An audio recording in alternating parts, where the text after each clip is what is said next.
wala ci www.heritagecouture.net. gannaaw ba mu réussir lancement au site internet bu héritage couture teg ci application mobile bu héritage couture Modou Gueye l'homme des innovations ku innové ci ñaw ñu ne Modou Gueye waaye nag bi yoon showroom boo xam ni kenn mësu koo gis ci Sénégal le Modou Gueye héritage ubbi fan zone de captage rond-point EMG loolu nag l'homme de la haute couture la ñu ko tuddee Modou Gueye héritage ànd na un personnel qualifié. Venez voir la dernière collection de Modou Gueye héritage dans un cadre luxueux et convivial. Héritage couture, l'héritage de la mode. Modou Gueye héritage 00221 77 643 80 59 ou le 00221 78 636 0203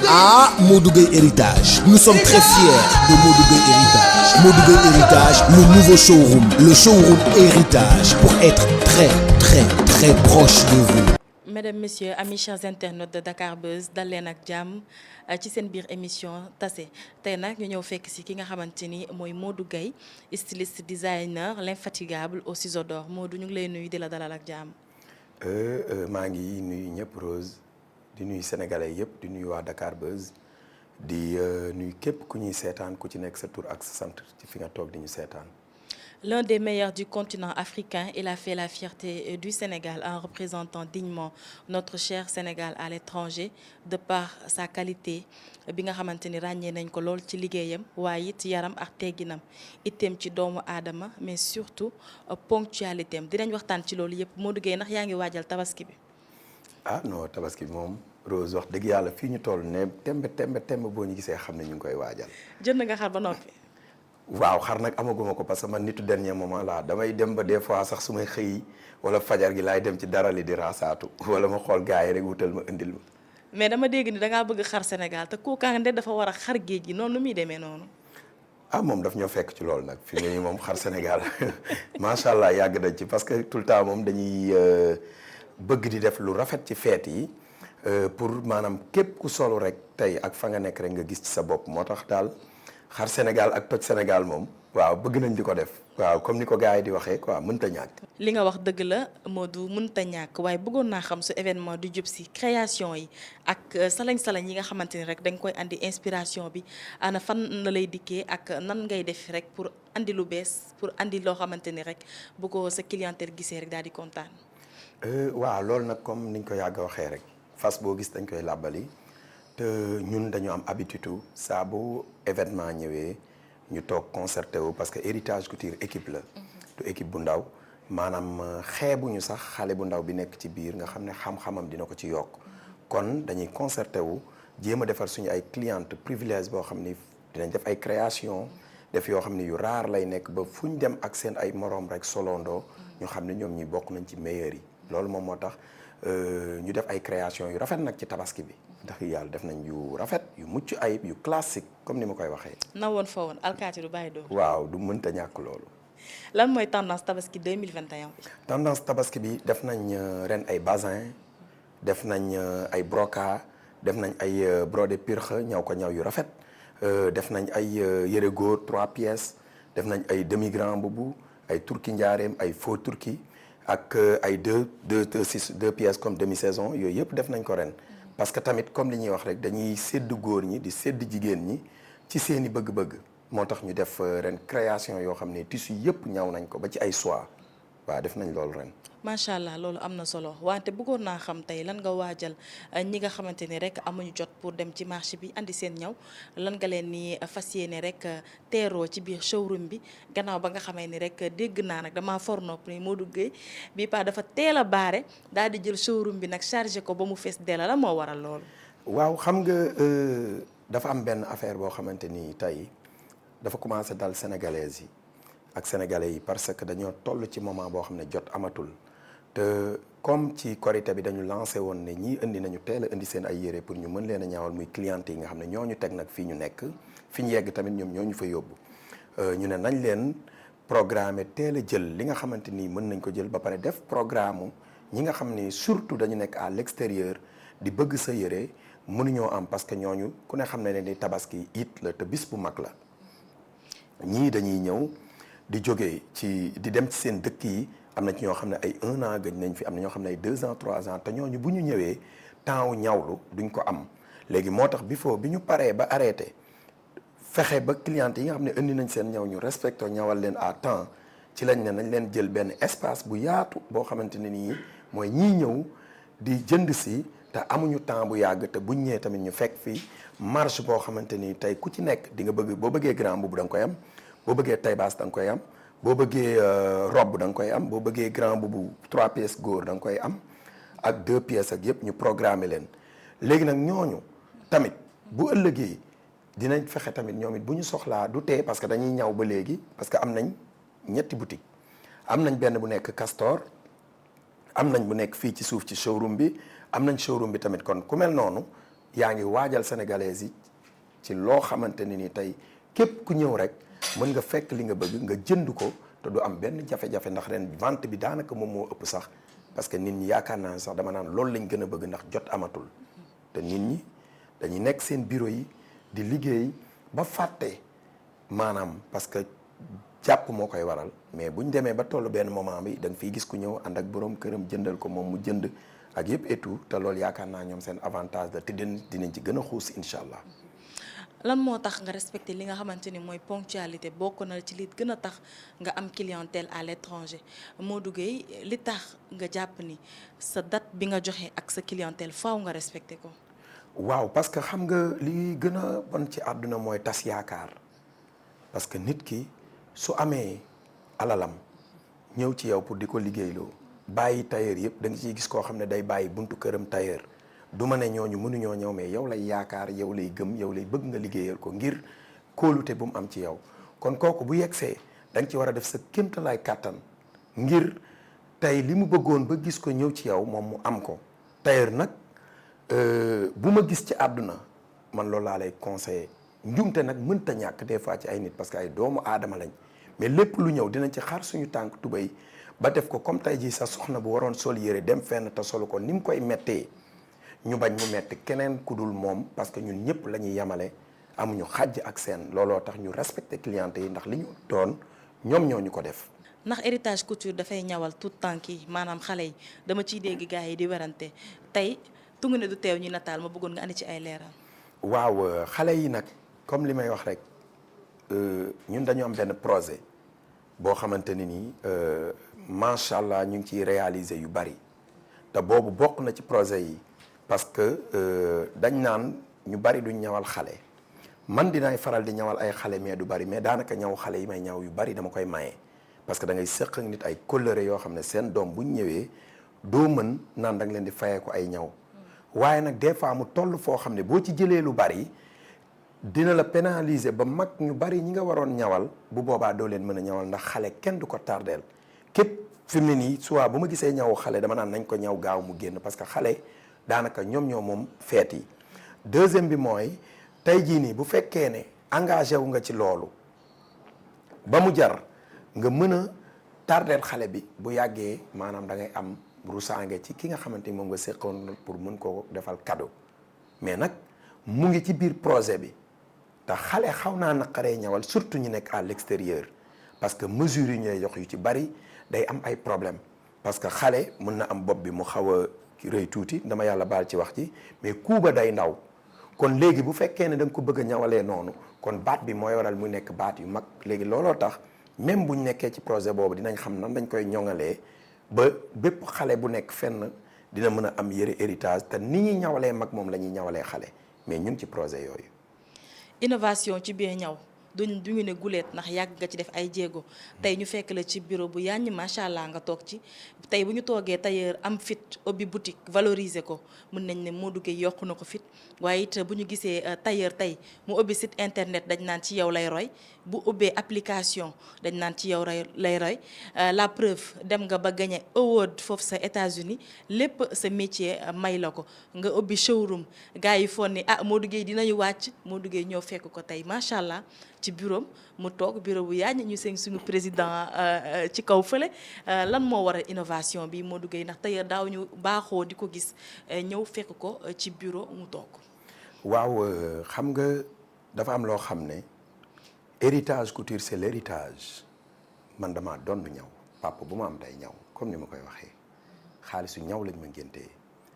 tey boo yeewaatoon sama ñoom papa fi ñu nekk du ñu gëm ne tey seeni doom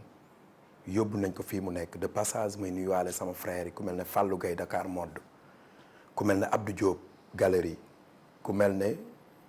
Modou Gueye bi nekk Paris di ñaw ak suñu frère yëpp Thierno Gueye sama frère enseignant Mbour ak sama frère Ismaïla Boy nekk Espagne xam nga tey lu nit di def rek ñaan nga yàlla bokk ci ñi nga xamante ni ci mairie la ñuy doon te àdduna dafa baaxoo lu baax ñëpp a ko war a bëgg tey nag fii nga ma fekk muy sama bureau daanuñu ko foog ci tailleur yi xëy na waaye nag ñun dañoo bokk ci tailleur yoo xam ne nii maanaam lu nit di def rek ba yóbbu ko fenn fii dañ naan ñun war nañ ko yóbbu fu ko raw moo tax tey nga ñëw fekk ñu suñu bureau ñu toog te fii ñu toog liggéey moo ñu fi teg ndax liggéey bi ñu fi nekkee nii tey moo indi tey lii ñu am nii kon tey te bàyyeeguñu parce que ay jeunes lañ ay xale lañ yuy liggéey ñu def ko ba mu yànj suñu président mooy suñu président de tous les Sénégalais mooy le président de tous les Sénégalais fii ñu toll di ko wax kon nag am nañ droit suñu defee suñu bureau bu yànj bii xam ne ñun ñëpp mooy suñu président ñu teg ko fi te di ko ñaanal yàlla na yan bi oyof ci kawam parce que loolu rek la ñu war a ñaanal président ak kudul président parce que loolu fokk mu am ci réew jàmm gën a am ñaan nag ci réew mi jàmm ci ñi nga xamante ni surtout ñu ngi nekk ci hôpital yi suñ borom wéral leen ñi nga xamante ni dañ nekk ci prison yi yàlla suturaal leen ba ñu génnaat ci jàmm demalaat seen i njaboot loolu moo tax ñu def bureau bu yànj bi di concerté wu nag am du yamuñu ci bureau bi am nañ ay salle de conférence lépp am na parce que tamit ay salle de shooting yooyu yëpp am na parce que ñun ay ndaw la ñuy liggéey yoo xamante ni yaakaaroon naa ne fu ñaw di yegg rek comme li ñu ma waxoon 2013 ne ma étage bi maanaam building bi 47e étage tailleur a ngi fiy doog a yéeg ma gëm wax bi ma sam papa waxoon ne ma sa centimètre bi boo ko fonkee fu nekk mën na la fa yóbbu ci àdduna fu nekk mën na la fa yeggale ci àdduna loolu moo waral sama lépp centimètre bi la mooy sama symbole li ma waxoon ba tey dañul moo tax ma jàpp ko ba tey te pour man lii ñëw sax moo dàq lii parce que gëm-gëm la ak jom ak fit ak fulla ak liggéey li tax nag may njëkk di def ñu ciy topp duma ko bañ parce que nit boo gis day roy ci dara dañu am manager comme ni ma koy waxee am ay frères yoo xamante nii lu ñuy def dañ leen koy laaj te ñooñu noonu dañuy jàppale rek te yàlla tax ndax gisuñu ci ñu seentuñ ci ñun dërëm mais dañuy jàppale te yàlla tax kon yu mel nii bu amee tailleur yeeg ñu ci bari di ci toppaat dama ciy gën a santaat yàlla ndax li bon mooy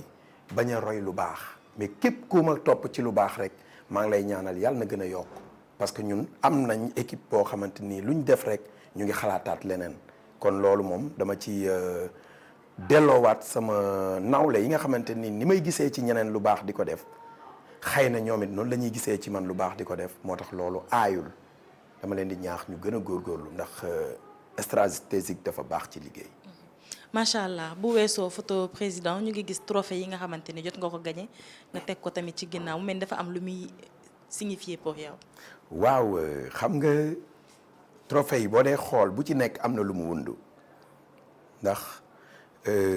am na ci boo xam ne ñu ngi ma ko jox 2015 boobu ñu ma ko jox à New York lañ ma ko jox 2015 beneen bi ñu ngi ma ko jox 2016 boobu Washington la beneen bi avant boobu ñu ngi ma jox benn bi 2013 moom lañ ma def the city of Memphis lañ ma ko joxee the first design sénégalise bu ñu njëkk a xëcc honoré ko foofu ci réew moomu ma ànd ak autorités yi keroog dem mooy premier designer sénégalais boo xoolee moom lañ ci bind noonu en 2013 le 17 avril 2013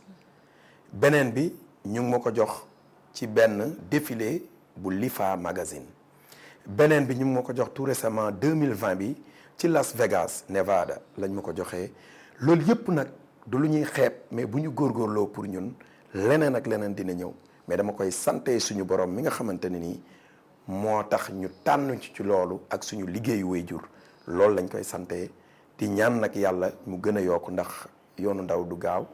waaye bu yoon jeexul waax sul du jeex. macha allah ñu daal di daanelee rek ci sa digganteeg célébrité yi ndax dañuy gis ñu bëri si ñoom dañuy sekk ak yow demalante dikkalante maanaam jàmm ak salaam mais récemment dañu gis ki nga xamante ni mooy Wally Ballago Seck way la way bu rëy lan mooy sa digganteeg Wally. comme ni nga ko waxee man artiste yëpp samay xarit lañu amuma ci xàjj ak seen parce que li may liggéey dafa am yoon ma war a mën a ànd ak ñoom ànd ak ku dul artiste. muy say client ak yëpp parce que yàlla dalay boole boo nekkee ci dëkk ku ne daa am lu mu war a jël si ci yow mais ku ci nekk daa am lu mu lay defal ku ci nekk daa am lu muy yokk ci yow. Wally Seck nag kooku sama frère la Wally Seck sama frère te àndeewuñu tey fii ngeen toog yàlla dogal na xëy na sax ñàkk jot a tax yegg seegu fi waaye 2010. fekk na ma fee ci Castor ñu waxtaan lu sori man ak moom te diggante boobu ak léegi yàlla dogal na jàmm moo séq suñu diggante parce que c'est un frère boo xamante ne nii dafa am lu bari lu ma gis ci moom muy jóge ci man ndax dama seetlu képp ku ma war a defal lu baax rek jaar na ci moom ba mu defal ko ba pare kon ku mel noonu mel na ne xaw ngeen a bokk jikko ma bëgg a xamal nag sénégalais yi que dafa am loo xamante ni foog ma wax ko ndax daaw ma am habitude sax di wax ci maanaam lu bari ci showbiz li ma daan nekk lu ci bari sama liggéey la ak lu ci bari su ma waree voyager su ma waree jaay ji comme ni may def su ma amee samay rendez-vous wala défilé ma defi ji ko focus ci sama liggéey comme ni ko américain bi di waxee te yàlla dogal na li ma am ak lii ñëw yaakaar naa ne mën na ko amay bu dee liggéey rek moo koy maye. ku mel na Wally Seck nag dafa am lu am loo xam ne yàlla rek laa ciy seede parce que ñun ñëpp ay jeunes lañ ci jamono yi maa ngi dégg lu ci bari ñu koy waxal di ko topp ci yoo xamante ne nii man dama yaakaar ne un jeune sénégalais boo xamante ni yàlla dogal na mu nekk ci réew di liggéey waxuma la mag ñi waaye xale yu ndaw yi jox ko bopp. te ku ne xam ne xale moom mooy fitiiru ëllëg ku ne xam ne xale mooy maanaam mooy yor àdduna ëllëg ñooñu jël ko jox ko bopp ci mu leen di bégal wala bëgg-bëgg bu ñu bëgg ci moom ñu koy waxal yoo xamante nii tey képp kuñ ko tegoon ci sa der du la neex képp kuñ ko tegoon ci sa mbokk du ko neex duma tudd sax liñ koy tuddal ndax man xaw ma nu mu tudd loolu ay LBD xaw ma nu mu tudd LPD xawma lan loolu xaw ma nu mu tudd xaw ma mooy lan mais dañu baaxoo ci réew mi léegi ndaw loo xamante ne nii liggéey na ba commencé am dara ñu jiiñ la ñett yi dinañ la jiiñ borom ñaari tur yi mbaa ñu jiiñ la franc-maçon yaa ngi dégg mbaa ñu jiiñ la que ne moom day def lu dul noonu waa léegi bu dee ndaw yi saa bu ñu liggéeyee góorgóorlu ba war a yegg foofu ñu fexe ba indil leen wax yoo xamante ne ndax dina tax ndaw yeneen yi nga xam ne nekkoon nañ ci réew mi dina leen jaral ñoom ñu liggéey ba war a mën a am dara kon dafa mel ni réew mi maanaam xale buy liggéey ba yegg ci war a mën a mos dara sax maanaam nit ñi bëgguñu ko te ñun ñëpp ay xale lañ Wally ci li muy liggéey daf ñu ciy jàppale ñun ci li muy liggéey ñun dañ ko ciy jàppale parce que un jeune sénégalais la boo xamante ne nii yooyu ñu koy jiiñ man de gisaguma ko ci moom mësumaa gis Wally ànd ak góor di def la ko sudul noonu mësumaa gis Wally toog ci loo xamante ni da lay wóor ne lii kat boo ko vidéo woon lu ñaaw la kon réew mi nañu bàyyi xale yi ñu liggéey ndax dina tax tey jii nii ñun li ñu bëggoon ci gën a réew mi gën koo def dinañu ragal ndax liñ koy waxal noonu dañ ñu koy waxal des fois nga jékki-jékki kenn ñëw benn xale buy góorgóorlu ba yegg ci am benn étage am bu ndaw ñu naan franc-maçon la mais xanaa franc-maçon mooy ndaw lu war a liggéey am xaalis kon bu yàggee ñun fan la ñuy liggéeyee te réew mi nag dañu am benn habitude boo xam ne xale buy góorgóorlu dañ lay ànd ak yow di la tette ba ngay waaj a yegg fa nga jëm ñu ne noo doo yegg nañu retourné waat jëli kenn parce que yow waroo yegg mais bu yàggee kan mooy egg fi mu jëm. Wally sénégalais la xale la comme yeneen artistes yëpp te pour man mbooloo mooy doole. am na ci loo xamante ni moom ci boppam même suñ ko doon waxal ci yeneen i dëkk ñun sénégalais yi ñun ñoo war a toog takku ba dëgg ne loolu du fi am parce que nag nit ki dafa war a bëgg dëkkam rawatina mu bëgg doomi dëkkam. bu doon jongante fenn beneen affaire ci àdduna dem feneen yaakaar naa ne sénégalais yëpp dañoo war a takku ba dëgër comme ni ko yeneen dëkk yi di defee waaye nag Sénégal lañ nekk. kii dem du bëgg ki demul du bëgg kii dem. ki demul du bëgg kii dem mais nañ ñaan yàlla ñi demul ñu ñaanal leen ñu dem ñii dem ñu buux leen ñu gën a yegg. président buñ ko falee tey ñi ko fal bu subaa dañ ko fii bëggee jëlewaat pour lan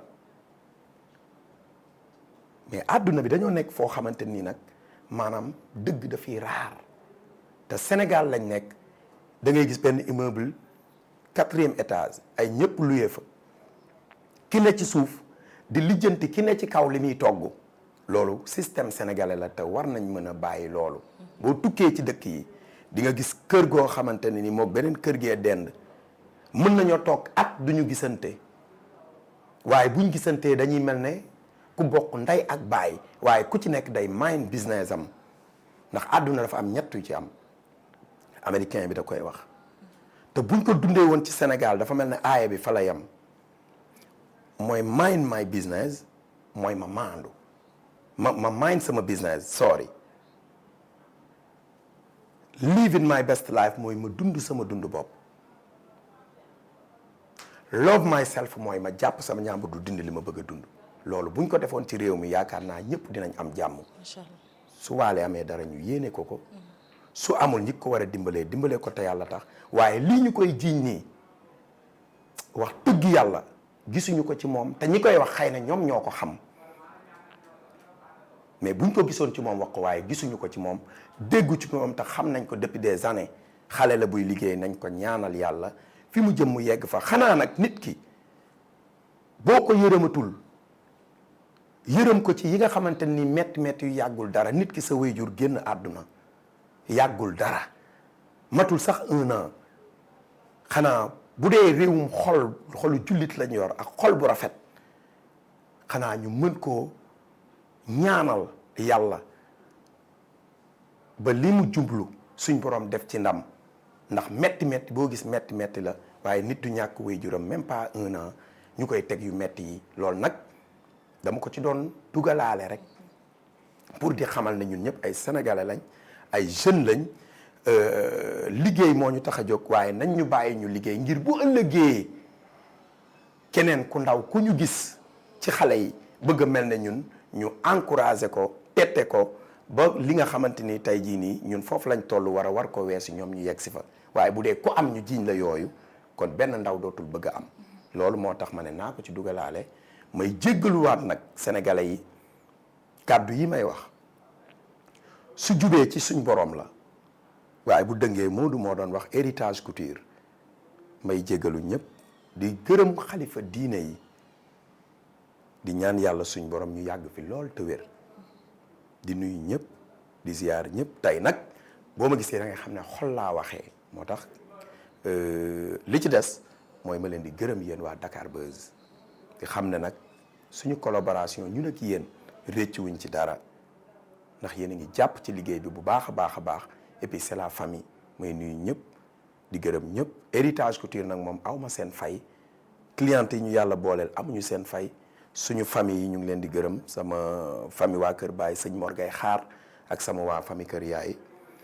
ñoom Marème Wade ma jël nuyoo yëpp teg ko ci loxoom di nuyu ñëpp di ziyaar ñëpp di baalu àq ñëpp numéro yi nag ñu ngi noonu ci suuf lu waay bëgg rek boo ñëwee incha allah di nga ko am. jërëjëf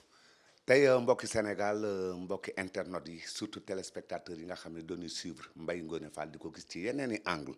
ci yeneen chaîne de télévision ci yeneen kër tey Dakar Buzz moo ñëw soo gisee sax ma accordé leen ko kii ñëw tey dafay bàjjanu Fa Vivi te Fa Vivi day kenn ci man ñu ñëw nag foo xam ne tey Père Mbaye Ngoné mi ngi ci beneen angle mi ngi ci styliste yi mi ngi ci xale yooyu nga xam ne tey mënoo tudd puso ak wëñ ak style ak col te boole woo ko ca doon xale boo xam ne dafa jël aw turam daal di koy tuddee la mu doon nee nanu Sadio day yàgg ci jaar waaye tamit nee nanu foo gis xubbitu njàngoor xamal ne soriw fa muy Modou Gueye héritage comme son nom l'indique il l'a hérité de qui? Il l'a hérité de son père sëñ Mor Gueye Xaar sëñ Mor Gueye Xaar il est issu de Maam Xaar Gueye moo njëkk a jël ab oto yëkkati ko jox ko sëñ Touba Cheikh Ahmadou Khadim ca liggéey jumaay Touba ja oto ba ñu koy wax Malwaar Gueye bari woon xam-xam xamoon li muy def waa Bambey gépp daan ko fekk si ñoom Père Senghor ak jamonoy kilifa yi nga xam ne ñoom ñoo fi nekkoon xamal noonu kan mooy Maam Xaar tey ma nga tëdd kër Samba Gueye sump sa wër ko ndax sump la gënoon a bëgg soo gisee ma ne la daan na boole ñetti soxna ci benn néeg taxaw naa wax ko ci émission gis-gis ñëpp taxaw yuuxu daal ne loolu mësta am ci àdduna waaye moom Maam Xaar ban ko laajee dafa ne damay bañ sama njaboot tasaaroo wax na dëgg soxna soo leen boolee say doom duñu tasaaroo loolu nag moom la daan bañ moo am tey ci Modou Gueye héritage couture ba tey wanul ginnaaw benn mbokkam wanul ginnaaw benn rakkam wanul ginnaaw benn magam soo demee Fan Hock kooko laaj mooy la bërki démb la fi jóge soo demee ci soxna Marème Gaye mi nga xam ne tey su doon góor ab bàjjanam la moom mooy toog xalifa tey loolu la lay wax moom nag jëmm ji dafay koo xam ne soo xamee Sandaga xam Alaaji Moussa Thiam nga xam Sandaga xam Alaaji Malick Niang bu Ndàgga kon doo laaj ci jëmm ji nga xam ne mi ngi dëkk kër Samba Gueye di Alaaji Mor Gueye Xaar kii il l'a hérité ndax maamam dafa ñawal jinne xam naa ñëpp dinañ fëgg seen gémmiñ daal ni déggal li mu waxati waaw jongoma maara ngay laajte da ngay dem ci les anciens de Sandaga stylistes yu mag ya ñi daan participer ay fanaal jamonoy Alaaji Badara Mbay Kaba boobu Senghor a fi nekkoon ay Mamadou Dia ay Lamine Gueye ay Wal Joojo ñoom ñoo fi nekkoon boobu Abdou Diouf ñëwagul boobu ñoom ñoo daan ñaw fanaal yi ñuy tëgg ay ndaw rabin lébuy Ndakaaru yi ñoom ñoo leen daan ñawal ñoom ñoo daan ñawal borom gumbe yi ñoom ñoo daan ñawal ñi nga xam ne daan nañ leen ràññee lool muy ay aji ndaw a ñan ñi nga xam ne ñoom ñoo nekkoon ci pàkki tëdd Ndakaaru yi jinne ji nag nam ko ñawalee mooy comme ni mu nekkee fii ci showroom bi ndax actuellement maa ngi ci showroom bu héritage couture doon daan jóg ñëw di ko fekk si mu jëlal la mesure ne la demal fële nga sol natt ndax baax na walla ñëpp wàcc apprenti kenn nekk fi mu tëj bunt yi nu fëgg ko mu ubbi nu ñëw laaj ko ab ñaw mu yëkkati ñaw jox ko ne ko demal nga natt delloo bunt ba tëj ko nu natt nu toog ba toogaay bi ëpp dayo mu jóg tëj gisul ka mu ñawaloon mu daw ubbi bunt bi moo ubbil boppam bunt bi xool yëndu fu nekk ñu ne ko fii kenn ñëwu fi foofu nag nanu xamee ne ñawal nit jinne waaw nee nañ Sadio day yàgg ci jaar te nee nañ lépp loo xam ne daf laa war a wuyu rek ci njëlbeen nga koy xam seeni sët ak seeni sësaat leurs arrière petit-fils faaw daf ci am ñoo xam ne day mel ne ñoom moo tax moom mu delloo si waat tur daal di ne héritage il l'a hérité jërëjëf. dugal ci www.héritagecouture.net gannaaw ba mu réussir lancement au site internet bu héritage couture teg ci application mobile bu héritage couture Modou Gueye l'homme des innovations ku innové ci ñaw ñu ne Modou Gueye waaye nag bi yoon showroom boo xam ni kenn mësu koo gis ci Sénégal le Modou Gueye héritage ubbi fan zone de captage rond-point EMG loolu nag l'homme de la haute couture la ñu ko tuddee Modou Gueye héritage ànd ak un personnel qualifié venez voir la dernière collection de Modou Gueye héritage dans un cadre luxueux et convivial. Héritage couture, l'héritage de la mode. Modou Gueye héritage 00221 77 643 80 59 ou le 00221 78 636 0203 Modou Gueye héritage. Nous sommes très fiers de Modou Gueye héritage. Modou Gueye héritage, le nouveau showroom, le showroom héritage pour être très proche de vous.